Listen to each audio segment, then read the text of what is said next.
ಕೊರಟಗೆರೆಯಲ್ಲಿ ನಾಯಿ ಮೇಲೆ ಚಿರತೆ ದಾಳಿ ಮಾಡಿ ಪರಾರಿಯಾಗಿತ್ತು. ಎಚ್ಚೆತ್ತುಕೊಂಡ ಅರಣ್ಯ ಇಲಾಖೆ ಇಟ್ಟಿದ್ದ ಬೋನ್ಗೆ ಇಂದು ಚಿರತೆ ಸೆರೆ ಸಿಕ್ಕಿದ್ದು ಗ್ರಾಮಸ್ಥರು ನಿರಾಳರಾಗಿದ್ದಾರೆ. ಪಟ್ಟಣದ 4ನೇ ವಾರ್ಡ್ ಕಾವಲುಬೀಳು ಗ್ರಾಮದ ನಿವಾಸಿ ರಮೇಶ್ ಎಂಬುವರ ಸಾಕು ನಾಯಿ ಮೇಲೆ ಮಂಗಳವಾರ ರಾತ್ರಿ ಚಿರತೆ ದಾಳಿ ನಡೆಸಿತ್ತು. ಇದರಿಂದ ಸಾರ್ವಜನಿಕರು ಭಯಭೀತರಾಗಿದ್ರು. ತಕ್ಷಣ ಅರಣ್ಯ ಇಲಾಖೆ ಸೂಕ್ತ ಕ್ರಮ ವಹಿಸಿ ಚಿರತೆಯನ್ನ ಸೆರೆ ಹಿಡಿಯುವಲ್ಲಿ ಯಶಸ್ವಿಯಾಗಿದ್ದಾರೆ.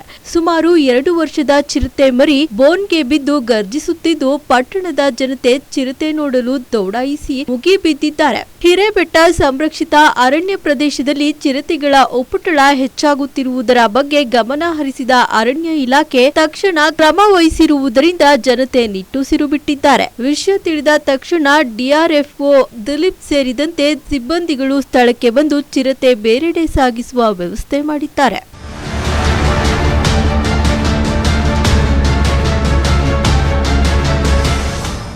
ಏನು ಇವತ್ತು ಕೊರಟಗೆರೆ ಪಟ್ಟಣದ ಹೊರವಲಯದಲ್ಲಿ ಕಾವಲಬೀಳು ಗ್ರಾಮದಲ್ಲಿ ಚಿರತೆ ಬೋನಿಗೆ ಬಿದ್ದಿರತಕ್ಕಂಥದ್ದು.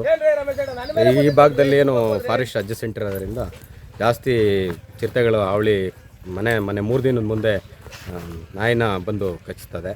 ಅದನ್ನು ನಾವು ಫಾರೆಸ್ಟ್ ಇಲಾಖೆಗೆ ತಿಳಿಸ್ತೀವಿ. ಕೂಡಲೇ ಒನ್-ಡೇನಲ್ಲೇ ಅವರು ಬೋನ್ ತಂದಿಡ್ತಾರೆ. ಇವತ್ತು ಬೆಳಗ್ಗೆ ಅದರಲ್ಲಿ ಚಿರತೆ ಸುಮಾರು ದೈತ್ಯ ಗಾತ್ರದ ಚಿರತೆ ಬಿದ್ದಿರುತ್ತದೆ. ಇವತ್ತು ಫಾರೆಸ್ಟ್ನವರು ಇಮಿಡಿಯೇಟ್ ಬಂದು ಅದನ್ನು ತೊಗೊಂಡೋಗುವಂಥದ್ದು ಬೇರೆ ಕಡೆ ಸಾಗಿಸೋಂಥ ಕೆಲಸ ಮಾಡ್ತಿದ್ದಾರೆ. ಜೊತೆಗೆ ಏನಂದರೆ ಈಗ ಏನು ಸುತ್ತಮುತ್ತ ಫಾರೆಸ್ಟ್ ಇರೋದ್ರಿಂದ ಕಾಡು ಪ್ರಾಣಿಗಳ ಹಾವಳಿ ಜಾಸ್ತಿ ಇರೋದ್ರಿಂದ ಫೆನ್ಸಿಂಗ್ ಮಾಡಿಕೊಡ್ಬೇಕು. ಯಾವುದೇ ಕಾಡು ಪ್ರಾಣಿ ಈ ಕಡೆ ಏನು ಊರ ಕಡೆಗೆ ಬರ್ದಂಗೆ ಫೆನ್ಸಿಂಗ್ ಮಾಡಿಕೊಳ್ಬೇಕು ಅಂತ ನಾನು ಈ ಮೂಲಕ ಕೇಳ್ಕೊಳ್ತೇನೆ.